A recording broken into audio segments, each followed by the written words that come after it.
ये ज्यादा दिन तक चलने वाला नहीं है, पाप का घड़ा इनका भरने वाला है। असु तो ये लोग हैं जो दिखावा करते हैं, मुंह में लड्डू खिलाते हैं सैनिकों के और पीठ में छुरा भूखते हैं। अपील करती हूँ, जाति में ना बटे, धर्म में ना बटे। सबसे बड़ा धर्म है इंसानियत। इंसान बन के जियो, इंसानियत सबसे बड़ा धर्म है। देश के सैनिकों के लिए एक ही बात कहूंगी, मुझे भारतीय सैनिकों के ऊपर गर्व है और मैं गर्व करती हूँ कि मैं एक भारतीय सैनिक की पत्नी हूँ और एक किसान की बेटी हूँ। और जिसने कारगिल में अपना खून बहाया, दुश्मन से लड़ाई लड़ी, उसकी पत्नी को भी उन्होंने नंगा करके घुमाया। शर्म आनी चाहिए, सत्ता में बैठे लोगों को शर्म आनी चाहिए, खासकर जिस पार्टी की महिलाओं को शर्म आनी चाहिए। देश सुरक्षित हाथों में है, सो जाइए आंख बंद करके। अरे मणिपुर में जो हुआ उसको देख के कोई बहन सोई है क्या? हमें वो ऐसे लग रहा था कि वो हाथ जो छू रहा था उसके योनि को, वो हमारी योनि तक पहुंच रहा था। दिल रो रहा था कि उस हाथ को काट के फेंक दे। बहुत देर तक इन्होंने धर्म के नाम पे लड़ा लिया, जाति के नाम पे लड़ा लिया, बट अब देश जाग चुका है। ऐसी हालत करने की तैयारी कर रखी है देश की सरकार ने। और प्रधानमंत्री जी कब तक भागोगे देश के सवालों से? इनके सांसद जब भी कोई सवाल करता है, चाहे पीटी उषा मैम से मैंने सवाल किया था जंतर मंतर पे, तो वो भाग गई थी। मीनाक्षी लेखी से बात की तो वो भाग गई थी। जिससे भी सवाल करते हैं वो भाग रहे हैं। आज देश का बच्चा बच्चा जाग चुका है, प्रधानमंत्री जी से सवाल पूछेगा। अगस्त 2015 की बात करें, 30 अक्टूबर 2017 की बात करें, किस तरह से हमारे देश के उन बहादुर सैनिकों को घसीटा गया, वीर नारियों को घसीटा गया। डबल वीर चक्र जिन्होंने पाकिस्तान का जहाज गिराया था 1965 में, 1971 में, उन डबल वीर चक्र विंग कमांडर नेब को घसीटा गया। वो चीज हमें जब तक जिंदा रहेंगे हमेशा याद रहेगी। और दूसरा दिखावा करते हैं, जब ये पेंशन की बात करते हैं सैनिक, तो ये कहते हैं कि देश में पैसा नहीं है। प्रधानमंत्री जी अपने लिए 8,000 करोड़ का जहाज खरीद सकते हैं, लेकिन देश के सैनिक अगर उनसे जहाज मांगते हैं कि उनको खतरा है रोड से जाने से, तो पुलवामा जैसी घटना करने पे मजबूर किया जाता है सैनिकों को। मुझे दुख इस बात का होता है कि जो हमारे नेशनल चैनल हैं वो सब के सब अपना जमीर बेच चुके हैं।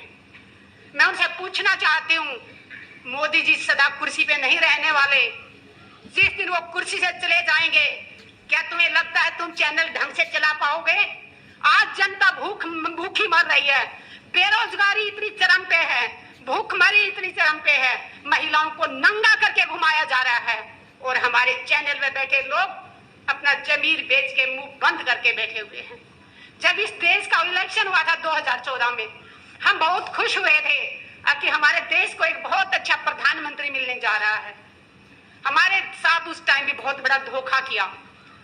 हम चेहरा देख रहे थे मोदी जी का कि देश को ये चलाएंगे। इनकी अच्छी अच्छी बातें सुन के हम बहुत खुश हुए थे कि हमारे देश का बहुत भला होने वाला, लेकिन पूरे देश के साथ इतना बड़ा धोखा होगा ये हमने नहीं सोचा था। चेहरा प्रधानमंत्री मोदी जी का दिखाया गया और देश कौन चला रहा है? अडानी अंबानी, जिनको हम जानते भी नहीं थे। चेहरे से जो गांव की औरतें हैं वो तो जानती भी नहीं थी, लेकिन आज प्रधानमंत्री जी ने ये साबित कर दिया कि वो सबसे कायर प्रधानमंत्री जी। दुख होता है जब सैनिकों के नाम पे वोट मांगने जाते हैं। पुलवामा इनकी कमजोरी के कारण हुआ। इंटेलिजेंस का कान और आंखें बंद करके सोया हुआ था। अगर वो ईमानदारी से अपना काम नहीं कर रहा था तो सरकार क्या कर रही थी?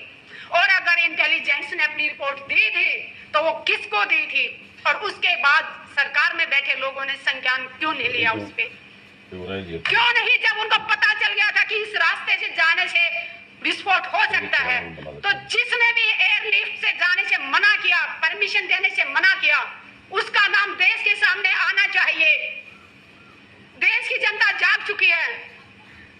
बहुत देर तक इन्होंने धर्म के नाम पे लड़ा लिया, जाति के नाम पे लड़ा लिया, बट अब देश जाग चुका है। देश के समझ में आ गया है, अगर आप भी नहीं बोले तो हम बोलने लायक ही नहीं रहेंगे।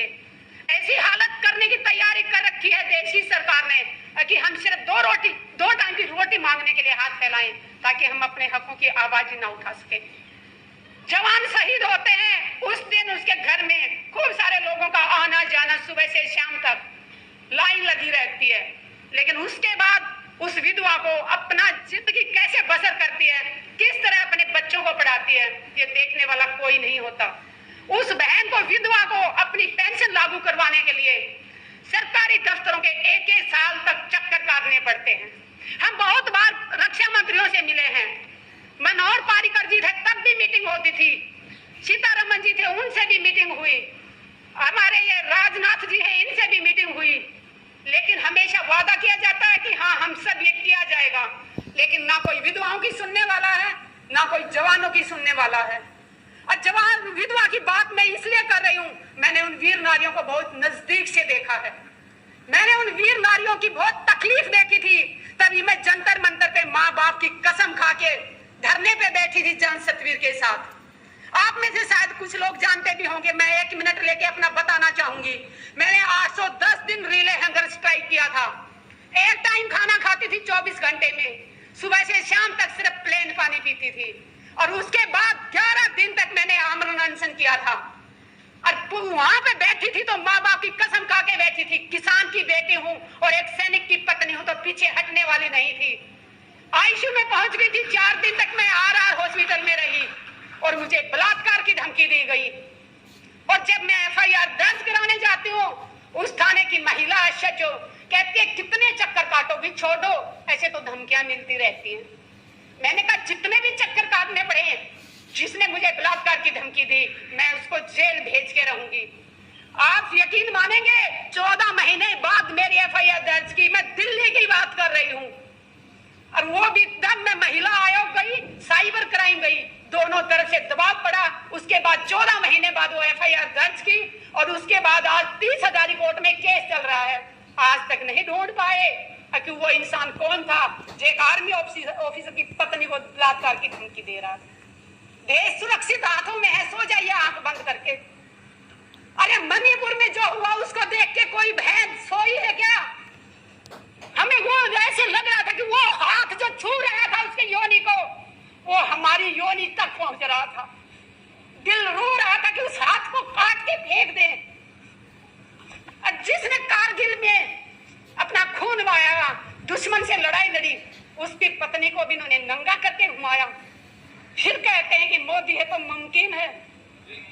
शर्म आनी चाहिए, सत्ता में बैठे लोगों को शर्म आनी चाहिए, और खासकर जिस पार्टी की महिलाओं को शर्म आनी चाहिए।